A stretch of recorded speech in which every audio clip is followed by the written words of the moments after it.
I still remember seeing the news, a viral debate sparked by modern pop singers arguing over who had the last R&B album to hit #1 on the charts. Yet, standing back from the noise, I wondered, what happened to real R&B music? It is the foundation, the very soul that defined a generation. The industry may try to replace it, but no one can truly get rid of a genre responsible for the smooth R&B soul music that set the mood for countless late nights and, as the saying goes, millions of babies was made off R&B music. That music was the soundtrack to the good old days, playing all day and all night when families gathered to cook, play cards, and share life together. In that sacred lineage of soul and R&B, we remember the greatest female groups, the Supremes, the Emotions, SWV, but one legendary R&B trio stood out, not just for their talent, but for the blood that bound them. They were the Jones Girls, three sisters who could harmonize and blend their voices into a single, perfect sound, a sound so beautiful it captured the ear of the greatest producers. This is the story of the Jones Girls, and the price they paid for that perfect harmony. The story of the Jones sisters begins not on a glamorous stage, but in the heart of the American auto industry, Detroit, Michigan. Shirley, born in 1953, Brenda in 1954, and Valorie in 1956, were blood sisters, a bond that would become the core strength, and sometimes the fragility, of their sound. Growing up in Detroit meant Motown was the air they breathed. Their idols were the very definition of elegance and sound, Diana Ross and the Supremes. The girls dreamed of that polished, glamorous Motown sound, but their earliest education came from a deeper, more spiritual source. The true foundation of the Jones Girls was laid by their mother, Mary Frazier Jones. Mary was a woman of pioneering spirit and formidable talent, being one of the first black gospel singers to sign a contract with RCA Records back in the 1950s, the very same day Little Richard signed his. Their mother also served as the choir director for their church, understanding implicitly the power of harmony. She realized early that her three daughters could naturally harmonize, blending their distinct voices into a beautiful, unified sound. Mary Frazier Jones used music as both an art form and a shield. She kept her daughters busy, rehearsing them every single day. This relentless training, rooted in the church, was designed to keep the young women out of trouble, safely away from the bad boys and the temptations of the street. They performed alongside their mother as Mary Frazier Jones and the Jones Sisters, traveling throughout Michigan, Ohio, and Illinois. In the gospel circuit, the young R&B trio shared stages with future legends like the Winans and the Clark Sisters. It was in these sacred halls that their incredible discipline and vocal blending were forged. Yet, as they moved into their early teens, around 12 or 13, the secular world began to call to them, a whisper of R&B and soul music that was irresistible. They found a recording studio owner who asked their mother if she could record a couple of R&B songs with them, a turning point that marked their entry into a new kind of spotlight. They soon caught the attention of producer McKinley Jackson, who saw their potential beyond the local scene and wanted to introduce them to the giants of Motown. The sisters found themselves quickly thrust into the world of professional backing vocals. They worked with the legendary Holland Dozier Holland, the architects behind many Motown hits who had since broken away from Berry Gordy to form their own labels, Invictus and Hot Wax. The Jones Girls became the uncredited power behind the sound of new artists like Frida Payne and Honey Cone. They also dropped their own early, non-charting singles like Come Back and Taste of the Honey, on smaller labels, trying to find their voice as headliners. Their journey continued with Curtis Mayfield, who loved their sound after they did background work for his group, The Impressions. Mayfield signed them to his Curtis Records, where they released singles such as, If You Don't Love Me No More. Yet, fate was still holding its breath. Mayfield never released the full album he recorded with them. It was a common hurdle for aspiring artists in the business, undeniable talent, yet unfulfilled potential. But their reputation for pristine harmony was spreading across the industry. Soon, they were sought after to do background for icons like Aretha Franklin. Then came the opportunity that put them in the path of destiny. Diana Ross needed backup singers for her London tour.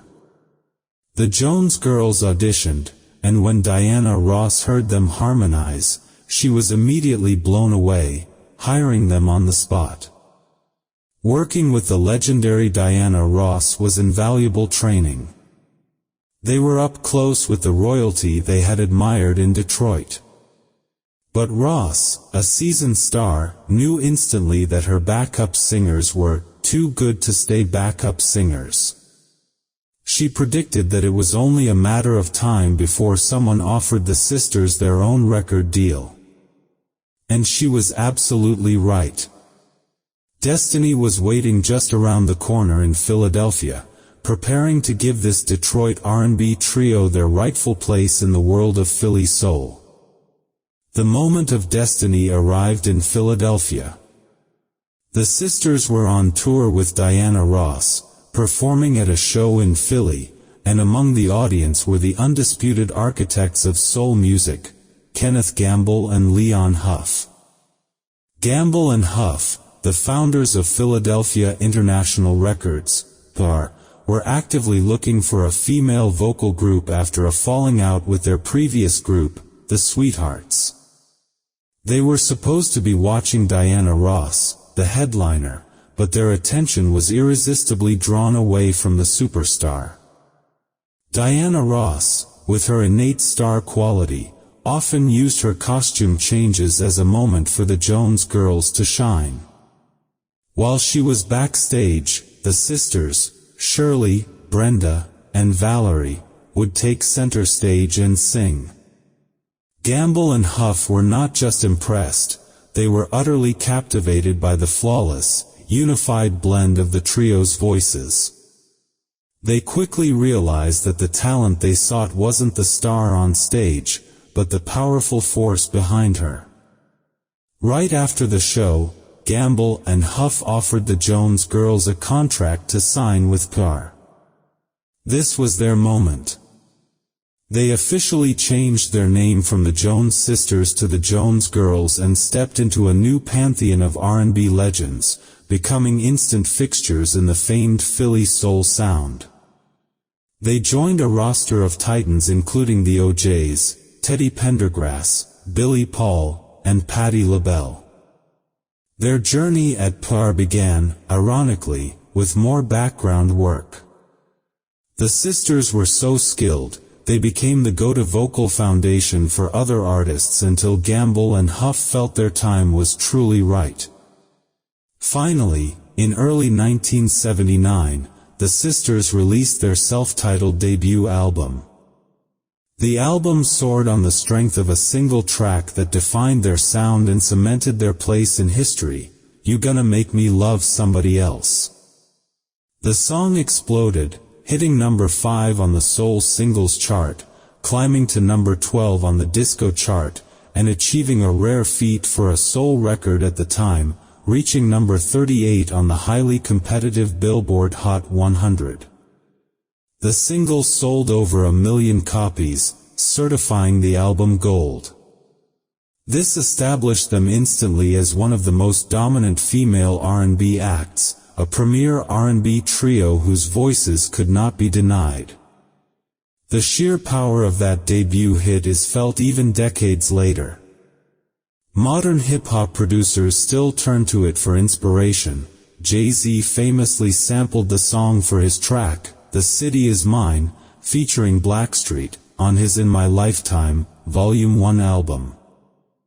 Following this explosive success, the Jones Girls delivered their second classic album in 1980, titled At Peace with Woman. This album further deepened their roots in the Philly soul landscape, hitting number 7 on the top soul album charts. It included another major hit, I Just Love the Man, which peaked at number 9 on the U.S. soul charts. This track was so beloved that it was remade by the group Everyday Emotions for House Party 3. But perhaps the most enduring legacy from this era, cherished by true soul connoisseurs, came from their third album in 1981, Get As Much Love As You Can. The single, Nights Over Egypt, became one of their most celebrated tracks, a definitive cult classic that transcended the charts. Even today, the distinct, sophisticated beat of Nights Over Egypt is recognized instantly, a testament to the sisters' versatility beyond just straight R&B. By this point, the Jones Girls were firmly established, proving that their harmony was more than just a background sound. It was the pure, unadulterated essence of Philly soul, setting the benchmark for any subsequent R&B trio.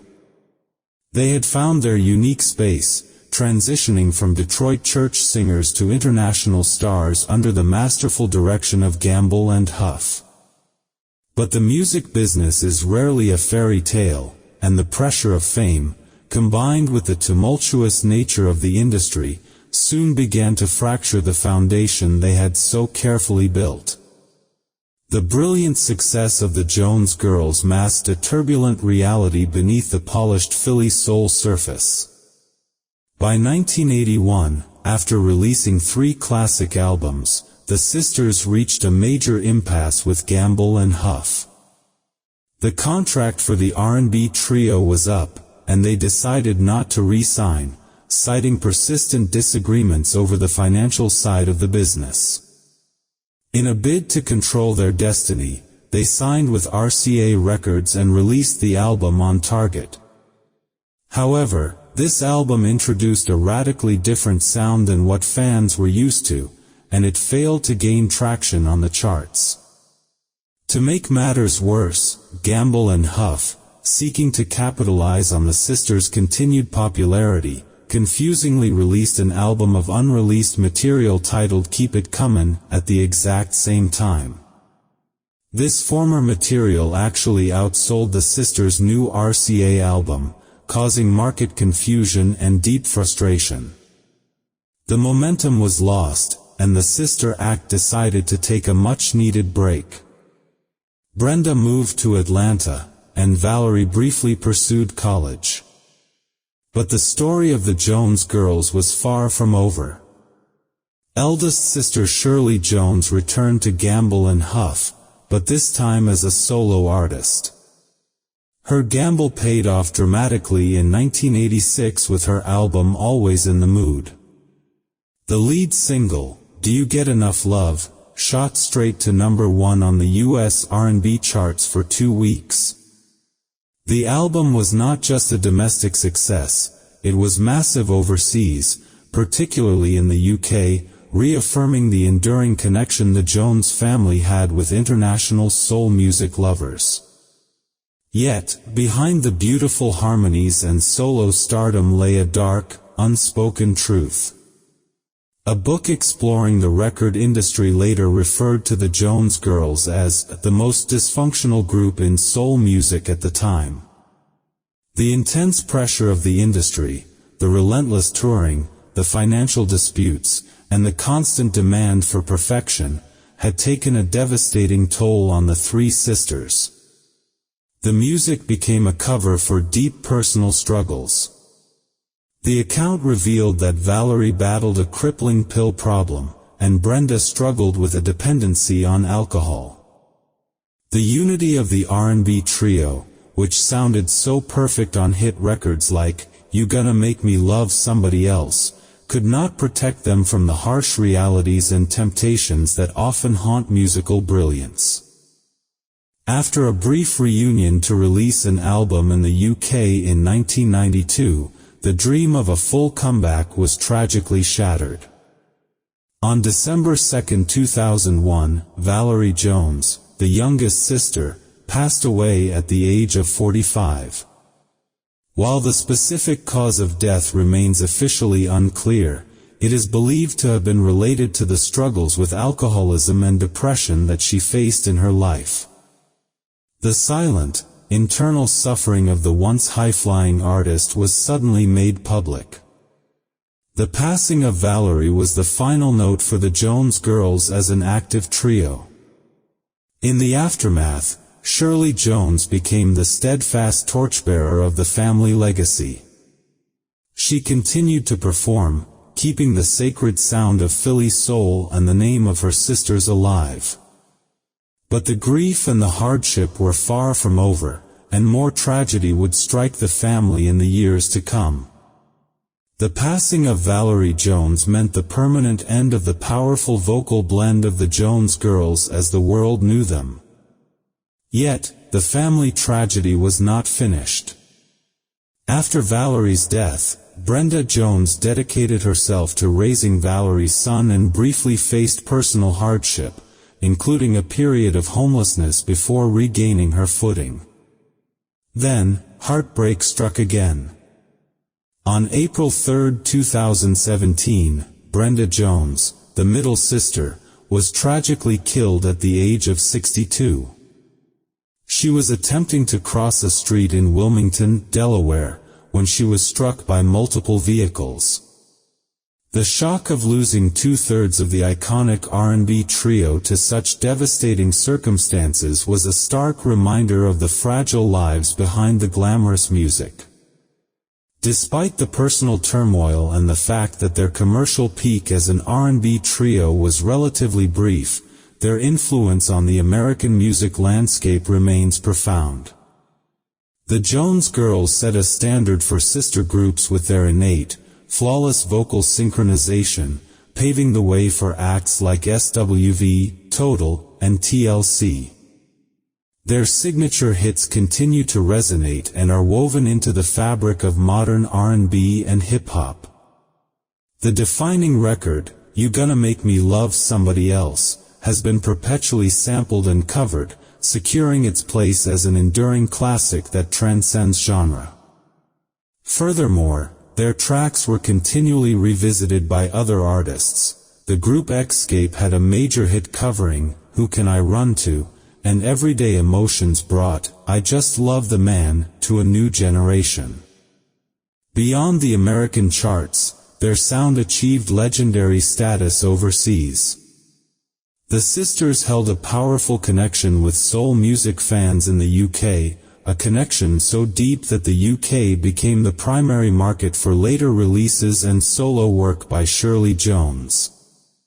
Her 1986 #1 R&B hit, Do You Get Enough Love, was particularly huge internationally. This overseas reverence affirmed that their smooth, sophisticated sound was the global gold standard of Philly soul.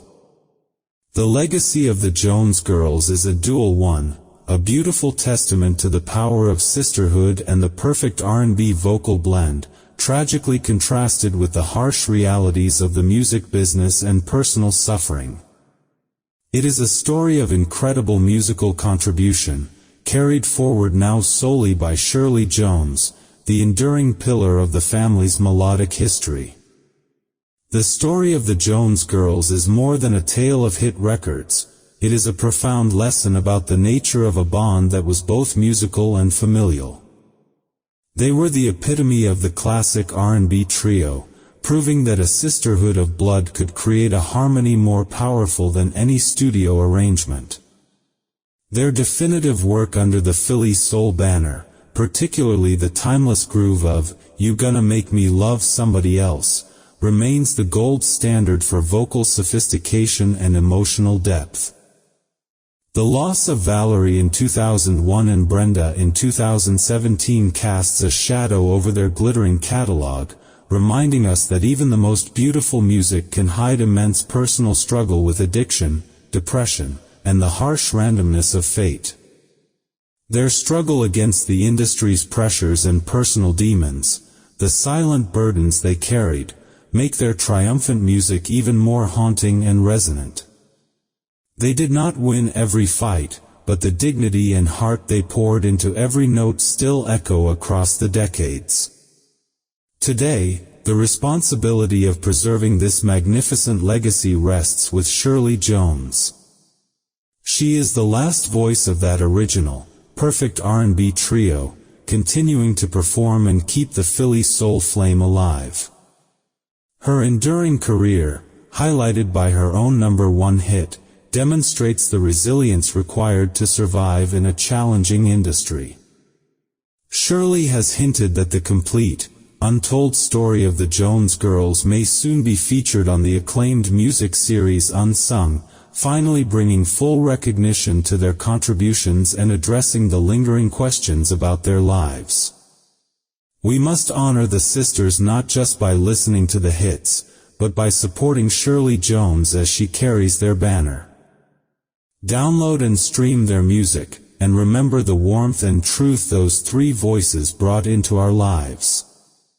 If this story, of talent, tragedy, and the unbreakable bond of sisters, reminds you of a time when R&B was the voice of the soul, share your thoughts below. What is your favorite track by the Jones Girls? We read every comment, because every story needs to be heard. Thank you for listening, and may the sweet sound of Philly soul keep the music of the Jones Girls alive forever.